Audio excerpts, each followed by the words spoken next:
Hi, I'm Wesley, but you can call me Wes. I'm a mechanical engineer with a passion for mountain biking, and I want to share my love of the sport with you. Welcome to Rice, Ride, and Reason. That sweet western Pennsylvania weather. It's not snowing, it's definitely raining. Oh, beautiful spring. Well, we're going to put a pause on trail building until this dries out. Nothing's more fun than slogging around with 30 pounds of mud on your feet. On this week's episode, we'll be talking about the evolution of front suspension. Shockingly, rear suspension was put on mountain bikes years before front suspension ever was. But we'll bounce back to that topic on a later episode. Alright, terrible dad jokes aside. What exactly is suspension and why do we have it on our bikes? Well, as mountain biking has progressed over the years, the jumps and drops have gotten bigger and badder. It's gnarly. Go too far, you might get really hurt. But with that, more force is transferred into our bodies. Suspension absorbs that shock and dampens the impulse before reaching our bones. This might trigger a few people, but realistically, we don't need suspension. That being said, you won't be catching me riding a fully rigid bike down a rock garden anytime soon for fun. Well, maybe. Suspension is a technology that really makes riding much more forgiving and fun. It allows for people to ride for hours on end without suffering as much fatigue. Another big benefit of it is to keep the tires in the dirt, which obviously has some pretty key benefits, like being able to turn, speed up, and even slow down. Try slowing down while you're in midair. Oh, and it also saves your bike when you case a jump. The first forks to hit the market was actually in the late 80s, and at that point in time, they were all elastomer based. Elastomer is a soft rubber that can absorb force. It deforms a bit and then rebounds back out into its original shape. Think of something like a bouncy ball. These first forks were a massive hit, and were even used in the 1990s World Championships. But using elastomers had a few problems. For one, elastomers offered a fairly linear compression rate, and no real adjustment to rebound. Plus, as the temperature changes, you'd have to completely tear down your fork and swap in a new one. These early forks were great for warm riding, but they would not function properly riding in the colder conditions. A few years later, and bikes started combining springs with these elastomer bumpers. A lower force spring could be used to eat up travel in the bike and aid in maintaining contact with the ground. Plus, they were great for larger rocks and things. This way, the suspension would have more room to travel before engaging that elastomer, which had a much higher spring constant, but still gave compliance before bottoming out. Fast forward a few more years, and hydraulics were brought to the table. Now, why are hydraulics important? Well, we talked about how the elastomers and springs compress when we hit some rough patches in the trail. But what about rebound? I think riding around with a pogo stick for a front fork sounds absolutely awesome. I mean, terrible. Every rock you hit, the fork would compress, and then just as fast, it rockets back up into your chest. Hydraulics is just a fancy word meaning we use liquids to do some work. And that work was to aid with the slowing down of the expansion of the fork on its way back out. By having a small hole, which is called an orifice, on the end of the piston, you could regulate how fast liquid could transfer from one side of the cylinder to the other. We're now in the late 90s, and there's a few companies starting to play around with these things called air springs. What's an air spring? Well, funny you should ask. It's a spring made of air. Alright, so it's compressed air put into a cylinder with a plunger on one end.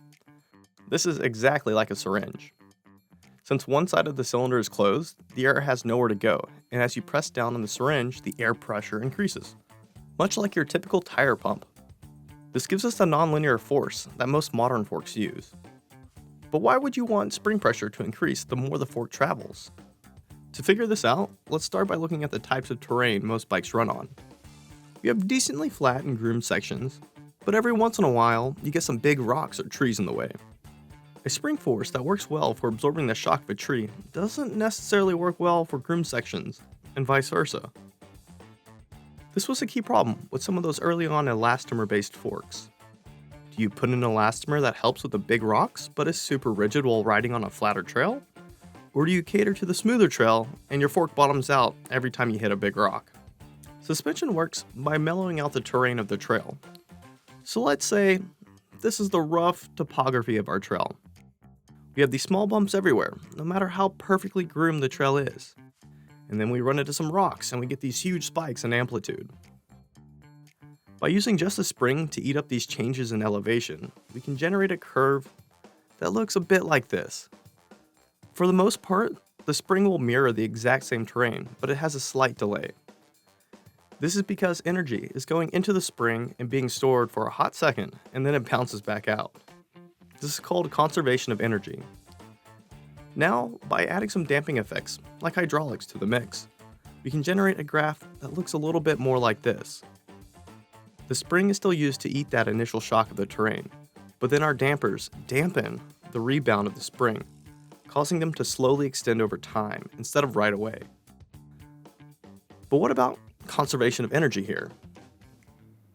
Well, that turns into friction and heat, which is then stored in the fluid of your fork.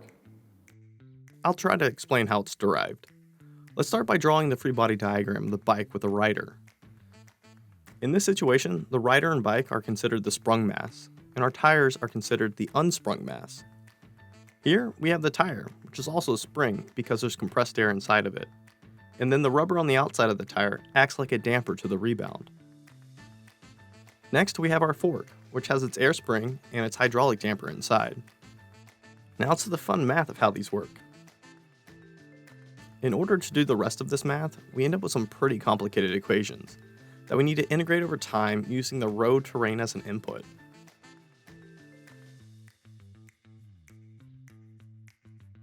Actually, I'll skip the math since this is overly complicated. Alright, let's start by reviewing the parts of the fork. Up top, through our headset, we have what's called the steerer tube. That's then connected to the crown. Generally, the right side of the crown is where we have our compression settings, and on the left-hand side is where we have our air chamber input.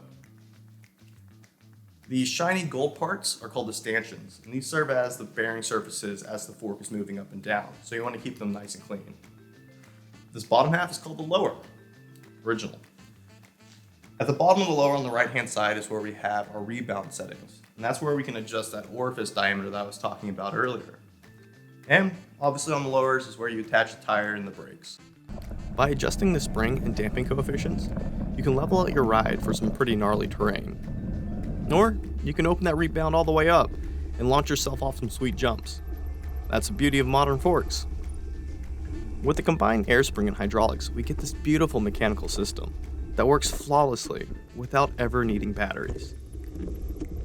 So stay tuned for future episodes, where I break down the compression and rebound settings, as well as diving deeper into these stanchion diameters, and why you may want one smaller or larger than what you currently have.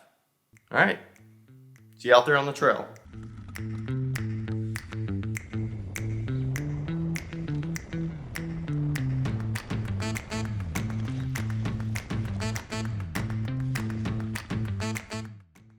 Got to be smooth and fast and real strong upper body and pedaling good out of the corners and braking late and not crashing. Feels good. Feels great. All I can say is wow.